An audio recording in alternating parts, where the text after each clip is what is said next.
Question: what is the ministry of the ambassadors for Christ? The ministers of reconciliation. With the word of reconciliation is to declare the glorious gospel of Christ, the gospel of the cross.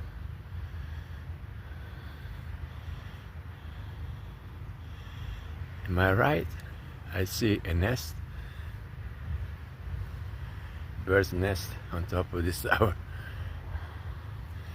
Yeah, to declare the glorious gospel of the cross.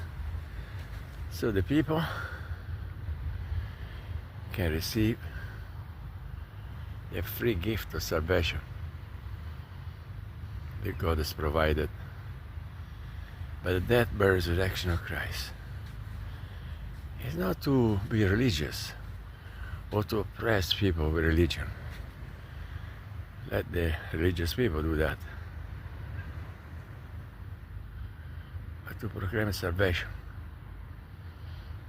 How the Christ died for our sins, according to the scriptures.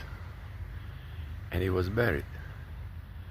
And that he rose again the third day, according to the scriptures. And that's very good news. Praise be to God for his grace, mercy, and compassion, and his long suffering. He is a great God, the Lord Jesus Christ. Have a nice day, my friends.